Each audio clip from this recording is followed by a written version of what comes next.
de ce site à mon initiative il y a maintenant déjà un bon nombre d'années, je dirais 7-8 ans. Et tu vois, c'est un succès encore. Cette année, on a choisi plusieurs thèmes. Ça va être un des derniers rendez-vous. Je crois qu'il y a encore un rendez-vous en octobre. Et en novembre à Beaune. Et en novembre à Beaune, mais en général, oui, on arrête Bel-Air, entre guillemets. On commence au mois d'avril ou fin mars, tout dépend de la météo. Et on a ces rendez-vous tous les deuxièmes samedis de chaque mois. Donc c'est l'occasion de voir.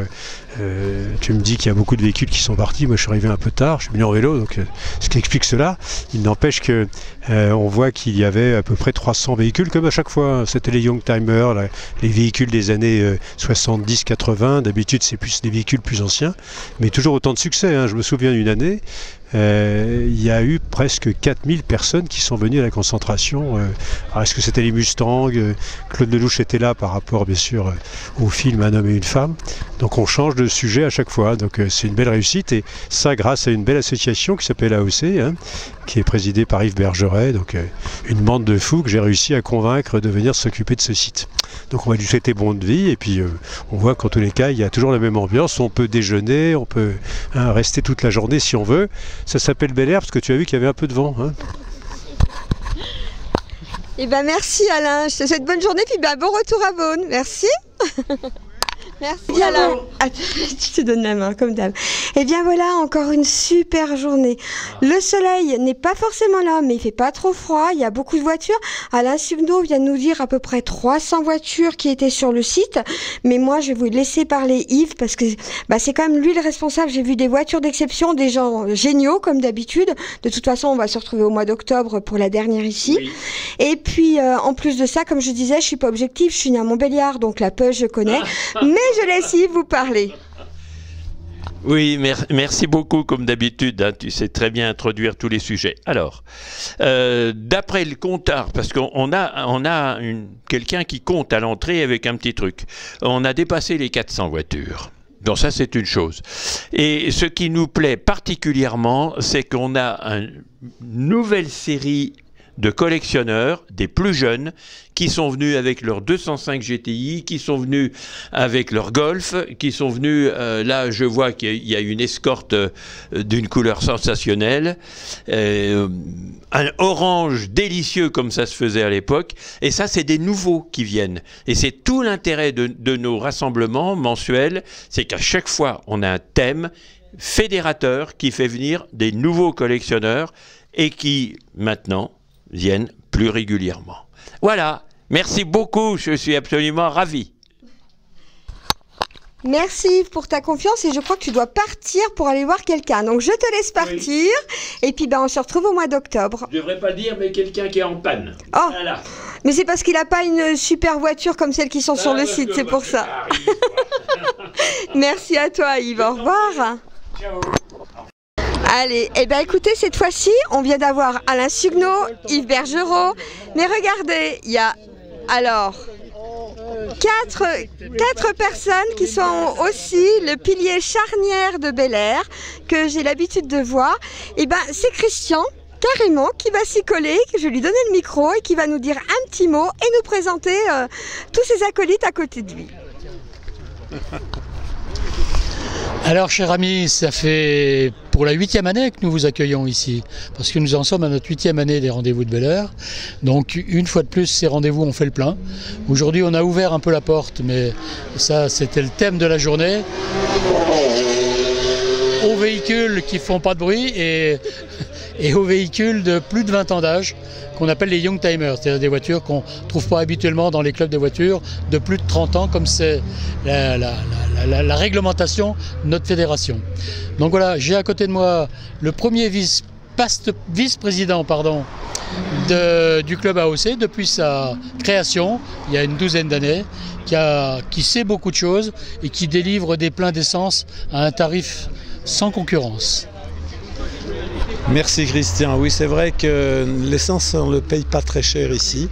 Le problème, c'est que, c'est ce que je dis à tous les gens qui viennent, on ne délivre plus que du diesel parce qu'on n'a plus les moyens de délivrer de l'essence. Voilà.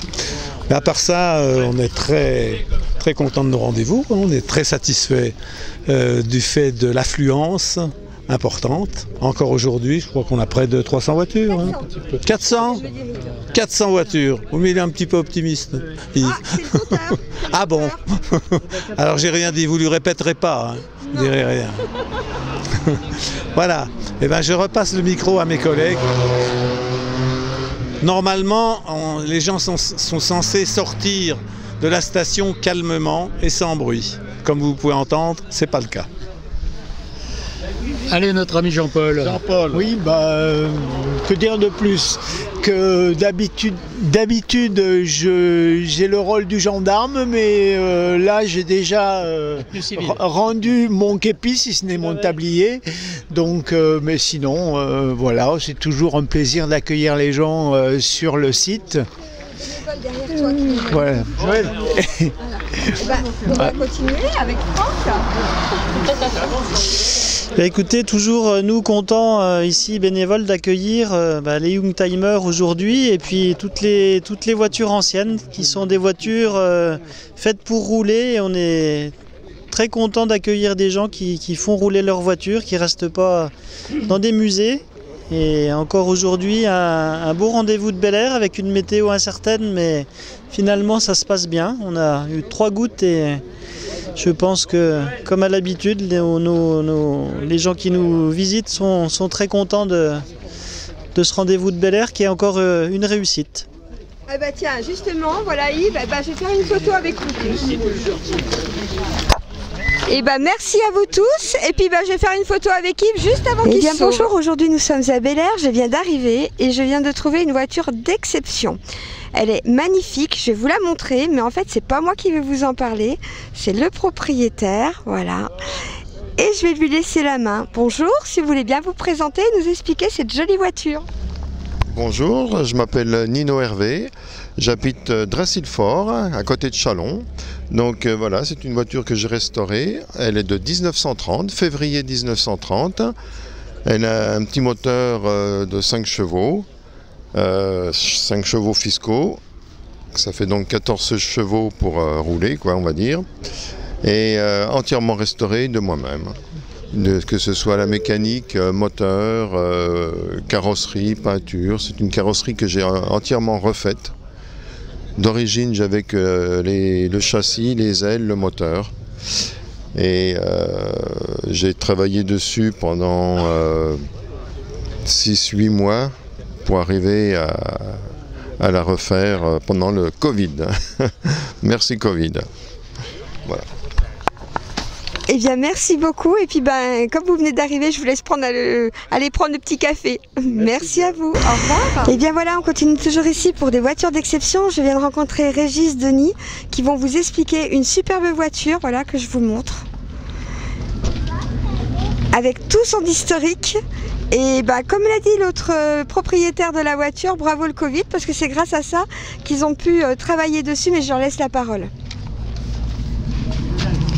Oui, bonjour, donc je nous présente, donc Régis à côté de moi, je m'appelle Denis, et donc nous avons construit ensemble cette voiture.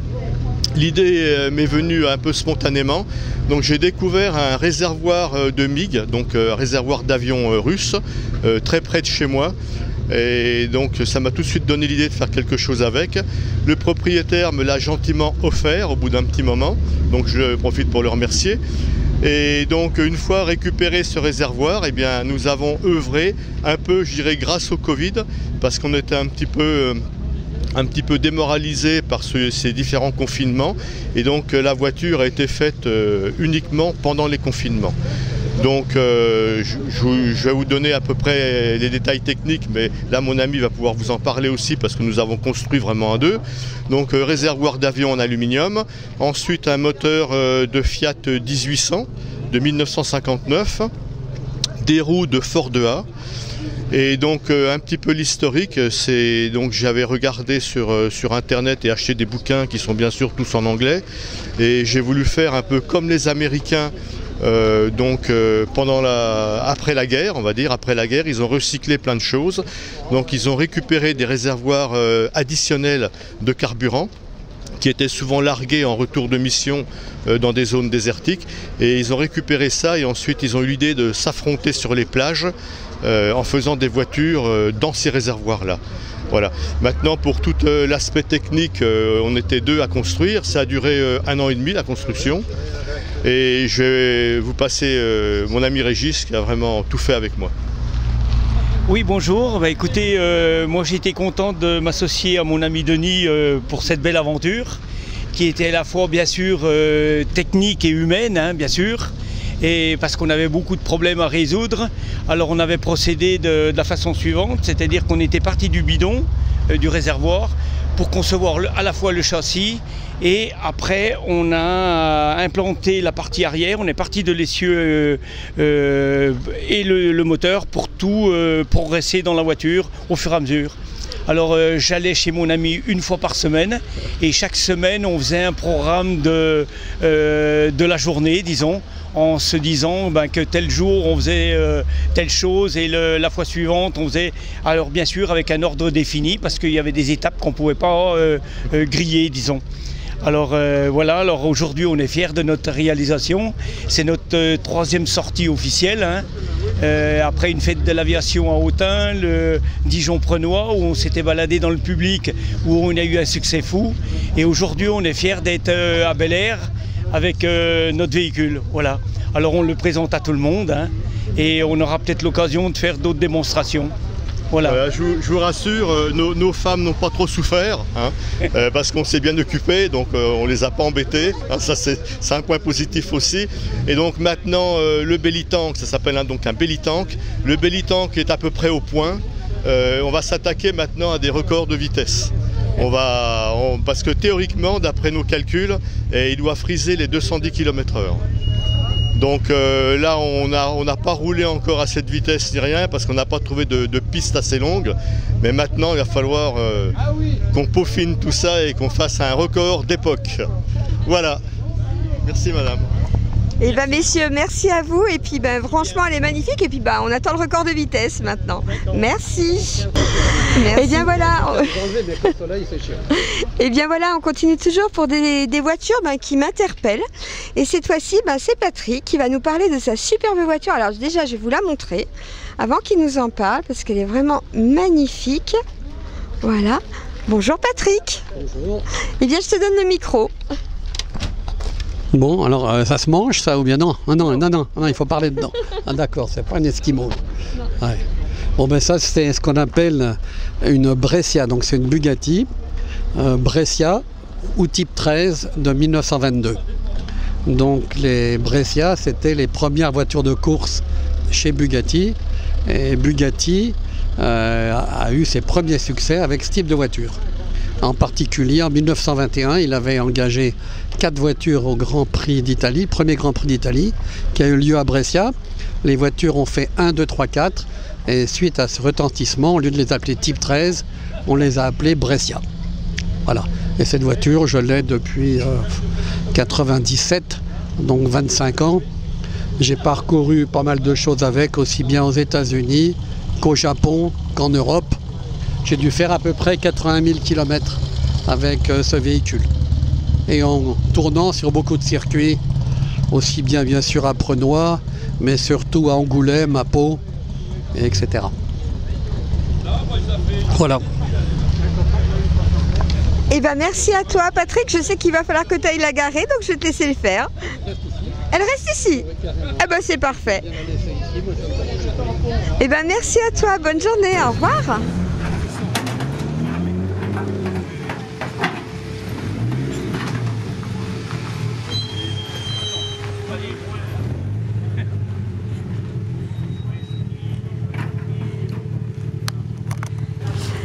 Et bien voilà, on vient de voir le démontage de la voiture. Alors là, c'est vraiment impressionnant, je l'avoue.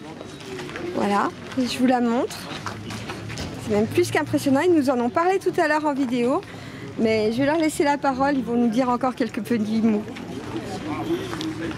Voilà, maintenant, donc, je vais vous présenter un peu l'intérieur de la bête. Donc, dans ce réservoir d'avion, nous avons donc réalisé un châssis. On peut très bien voir le châssis qui passe latéralement de chaque côté, qui a été bien sûr renforcé parce que le moteur est quand même assez lourd, hein, renforcé par une petite échelle tubulaire, des arceaux un peu qui nous assurent une sécurité minimum. Donc le moteur 100 cm3, un des plus petits moteurs en 6 cylindres, puisqu'il fait que 1800 cm3, et donc qui est de 1959. À ça, bien sûr, il faut refroidir toute la bête. Donc on a monté un radiateur minimum, puisqu'il fallait qu'il s'intègre sous le capot. Ajouter à cela 2 ventilateurs, le petit réservoir d'essence, qui est suffisant pour faire des runs d'environ 400 mètres en ligne droite. La boîte de vitesse est d'origine Fiat aussi, voilà. Les roues sont des roues de Ford 2A, oui c'est ça, donc d'époque des années 30, comme les Américains faisaient.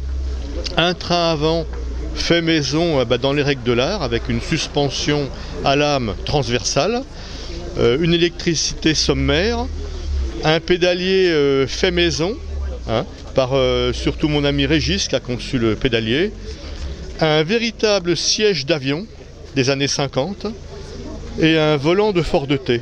Voilà, moi je voulais présenter rapidement. Régis va vous dire encore un petit mot là-dessus, il a des choses à ajouter. Hein. Oui, pour apporter quelques précisions, donc on avait l'impératif du contenu, bien sûr, du bidon, hein, puisque c'était le point de départ. Et après, on est parti de la partie arrière, c'est-à-dire de l'essieu, pour empiler à la fois le moteur et le cockpit, et puis bien sûr faire tenir le pilote avec la suspension avant.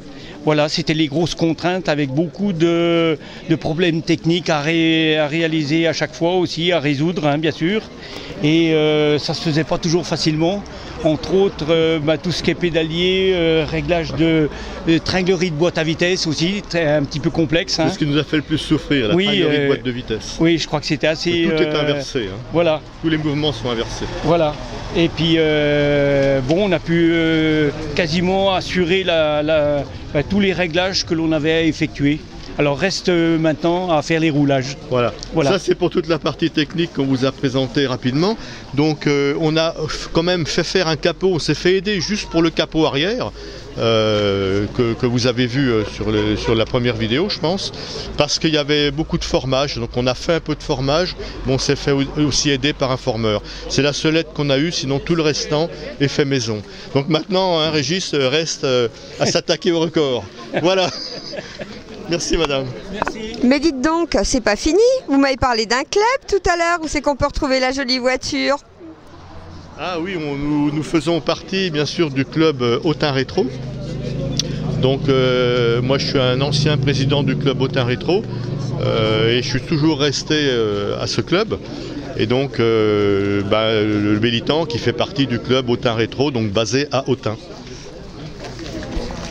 En tous les cas, merci messieurs pour votre gentillesse. Merci de bien avoir voulu ouvrir la voiture. Et puis on se retrouve très vite pour le record. Hein. Merci à vous. Merci, au revoir. Alors comme on dit chez moi, jamais 203. Alors on a vu la voiture complète, on l'a vu démontée. Et cette fois-ci, alors voilà, on va voir le lancement complet de la voiture. On y va ? On y va, c'est parti. Ça démarre, on croise les doigts. Allez, c'est parti, sinon on fait un rush. Oh.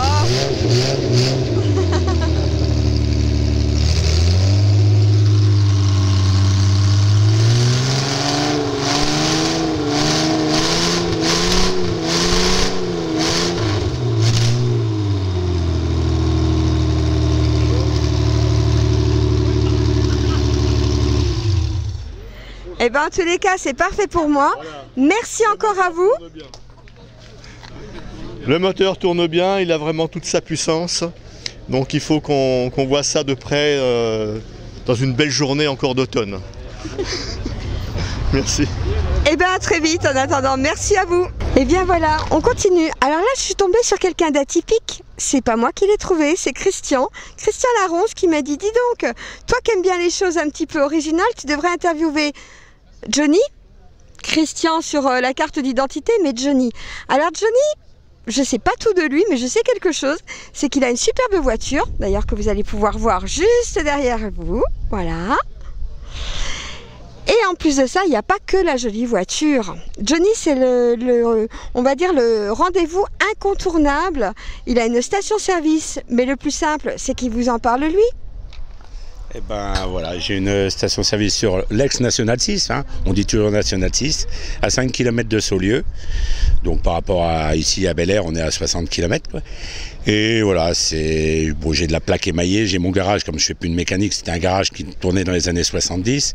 J'ai mis mes propres voitures qui sont dedans, mes motos, mes trucs un peu bizarres. Bien sûr que là, c'est la première fois qu'on se voit, donc vous ne savez pas. Vous pourrez trouver ça sur Facebook au cas où. Et puis voilà, des clubs de VEC, quand ils viennent chez moi, ils réservent. Ils viennent, les motards, pareil, les Harley, tout ce qui a 2 roues, 3 roues, 4 roues. C'est un rendez-vous incontournable chez moi. Bon, c'est encore une petite station qui est encore en activité. Je ne sais pas pour combien de temps. Et toujours le plaisir d'avoir les gens. Donc moi, chez moi, il n'y a pas de 24-24. Et on est là pour faire le plein des voitures. Je vais chercher une bouteille, vous venez boire un coup. Alors Johnny, maintenant, est-ce qu'on peut parler de la superbe voiture avec laquelle tu es venu aujourd'hui, s'il te plaît?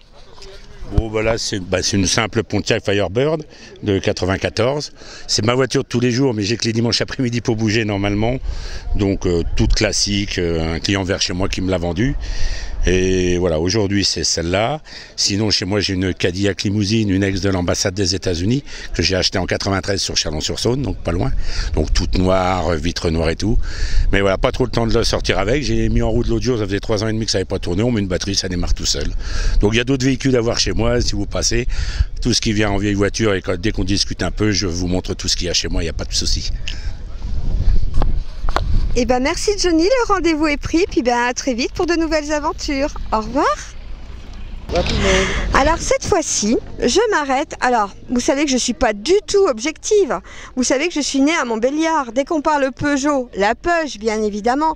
Mais c'est pas pour ça. Celle-là, elle m'a interloquée parce que regardez, il y a carrément un club de France. Et c'est pas moi, comme d'habitude, qui vais vous en parler. Moi, je suis là juste pour faire le relais. C'est le monsieur en face de moi qui va vous parler de sa voiture, du club, enfin, de tout. Il va se présenter. Je lui laisse la parole. Bonjour, alors je me nomme Eric. Je suis responsable départemental du 205 Club de France. Alors c'est un club où nous avons 140 membres répartis dans toute la France, dans diverses régions. Et pour entrer dans notre club, il faut que les véhicules soient strictement d'origine. Automatiquement, qu'elles soient quasiment prêtes à sortir de l'usine. Voilà, on tolère très peu de choses différentes. Voilà. On fait des sorties nationales, quasiment 2 à 3 par an, dans différentes régions de France, bien sûr, de toute façon. Et on a nos petites sorties régionales avec une quinzaine de véhicules pour se promener tranquillement, parler de nos voitures, bien sûr, automatiquement, d'échanger surtout des conseils. Et voilà. Ce que je peux vous dire en plus, c'est qu'on fait nos petites balades au roadbook, c'est-à-dire des parcours fléchés qui s'apparentent quand même à des rallyes, mais sans aucune prétention de vitesse. C'est plus par plaisir, promenade, voilà. Est-ce que tu peux nous parler de la voiture qui est derrière toi? Alors, c'est donc ma voiture. On est dans le vif du sujet, là. Donc c'est une 205 GTI de 1987. Elle a 238 000 km. Le moteur est d'origine. L'embrayage a été changé, c'est normal, les cardans, sinon tout le reste est d'origine. Elle a été reconditionnée il y a 5 ans, aussi bien peinture que l'intérieur, parce que bon, les intérieurs de cette époque-là étaient pas très solides, fragiles on va dire, fragiles. Les peintures n'étaient pas de qualité comme on les a maintenant. J'estime que j'ai une voiture qui présente bien, voilà. Et c'est mon plaisir, d'ailleurs, de toute façon. Voilà. Eh ben merci à toi, puis ben justement on va la regarder cette jolie voiture en vidéo quand même, parce qu'elle est très jolie, donc on va en profiter.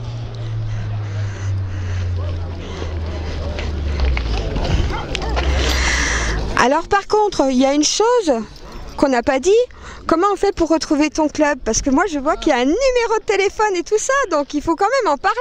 Il y a des gens qui peuvent être intéressés, donc je vais te redonner le micro et tu vas nous en parler si tu veux bien.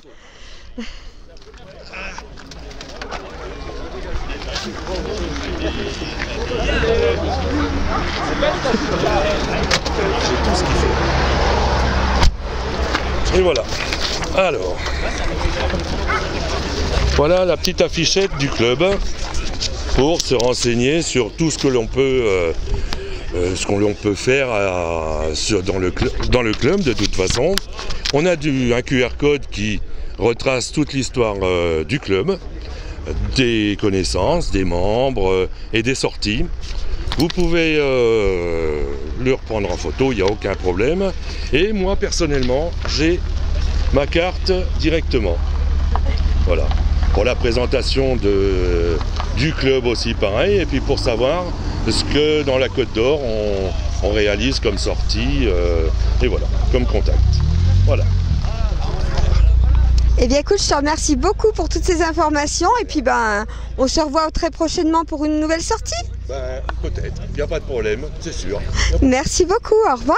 Il ne l'a pas dit, mais je vais lui redonner le micro parce qu'il a omis quelque chose d'important. Oui, voilà. Alors bon, je suis un peu fier quand même parce que mon véhicule a été pris en photo pour faire la couverture d'un grand magazine qui retrace toute l'histoire de la Peugeot 205, la grande aventure depuis 1982. Voilà. C'est monsieur Krebeseg, qui est auteur des photos et des textes, qui l'a fait. Et je suis assez fier d'avoir pu participer à la mise en page de ce livre. Voilà. Eh bien, merci beaucoup. Bonne fin de journée. Au revoir. Bonne continuation.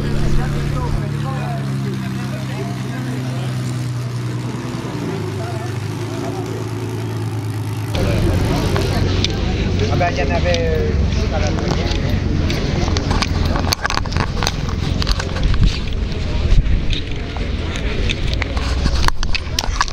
Alors voilà, là c'est la fin, donc vous ne verrez pas toutes les jolies voitures, mais je vous invite à venir au mois d'octobre pour la dernière ici à Bel-Air. Voilà, juste un tout petit extrait parce que là tout le monde s'en va. Mais voilà, à très vite et rendez-vous au mois d'octobre.